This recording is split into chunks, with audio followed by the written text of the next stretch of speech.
Kinausap ni Rigor si Marites at pinaalam na huwag na itong umasa na magkikita pa sila ni Tanggol o Ramon. Ayon kay Rigor, sisiguraduhin niyang kahit kailan ay hindi na muling magkakasama ang pamilya nila. Matapang naman si Marites at sinabing hindi pa kilala ni Rigor kung gaano kalakas at katatag si Tanggol para sabihin niya ang mga ganitong salita. Kinausap ni Tanggol si Don Julio at ipinaalam na kailangan nilang bumalik sa Quiapo upang iligtas si Marites.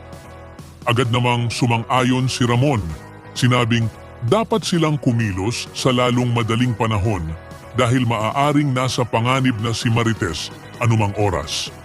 Ipinabatid ni Mando kay Rigor na nakaabang na ang kanilang mga tauhan. Kapag pumunta si Tanggol sa Quiapo, agad nila itong aatakehin at huhulihin. Nagbilin si Rigor na laging handa ang lahat dahil desidido siyang mahuli sina Tanggol at Ramon.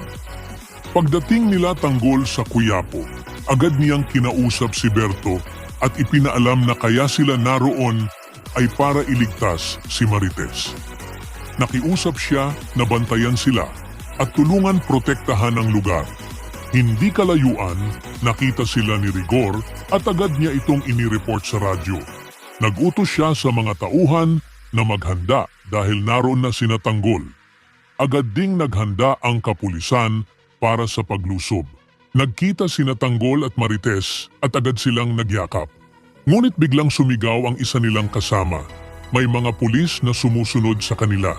Agad nakipaglaban si Tanggol at nagsimula ang barilan upang makatakas sila. Hindi rin nagpaawat si Rigor.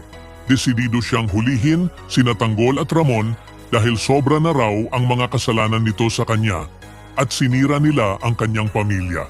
Mabilis na nagutos si Tanggol na tumakas si Marites at bilisan ang pagtakbo dahil siya na ang bahalang humarang sa mga kalaban. Nagplano si Rigor na abangan sina Tanggol sa basketball court para makorner sila doon. Pagdating nila sa lugar, lumabas si Tanggol at hindi nagpatalo. Nakipagputukan ito at isa-isang pinabagsak ang mga kalaban. Habang inilalayo ni Ramon si Marites, inutusan sila ni Tanggol na maghiwalay. Sinabi niyang mauna nang tumakas si Ramon at Marites at siya na ang bahala upang hindi sila madamay sa barilan. Nakita agad ni Rigor si Tanggol at sinugod ito. Nakahanap naman si Tanggol ng pagkakataon para tumalon sa kabilang bakod at subukang makatakas. Sa kabilang panig, nakaabang ang ilan sa kanyang mga kasamahan handang rumisbak kung sakaling may mangyari sa kanya. Hindi nagpatinag si Rigor.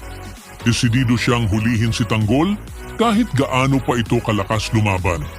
Ngunit hindi rin umatras si Tanggol. Isa-isa niyang tinira ang mga tauhan ni Rigor. Mabilis at matapang. Habang si Rigor ay naghahanap ng tamang tiyansa upang maisahan si Tanggol at tapusin ang laban. Sa kabuuan ng mga pangyayari, lalo pang tumindi ang alitan sa pagitan ni Tanggol at Rigor. Habang pinipilit ni Rigor na wakasan ang koneksyon ni Marites sa pamilya niya at pigilan ang muling pagkikita nila, Tanggol at Ramon mas lalong lumakas ang determinasyon ni Tanggol na iligtas ang ina at ipaglaban ang pamilya nila. Mula sa Quiapo hanggang sa basketball court, hindi umatras si Tanggol sa laban kahit na mas marami ang kalaban at pursigidong hulihin siya ni Rigor. Samantala, ipinakita rin ni Rigor ang buong galit at pagnanais na tapusin ang gulo kaya't walang tigil ang paghabol niya kay Tanggol. Sa huli, kapwa sila nagtulak sa sukdulan, si Tanggol para sa kaligtasan ng pamilya at si Rigor para sa paghihiganti.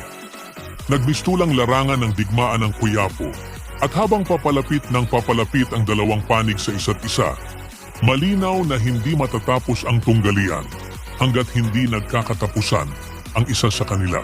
Ibahagi ang inyong saloobin sa comment section. Huwag kalimutang mag-subscribe at i-click ang notification bell para hindi ninyo ma-miss ang susunod na kabanata ng Batang Quiapo. Maraming salamat sa panunood.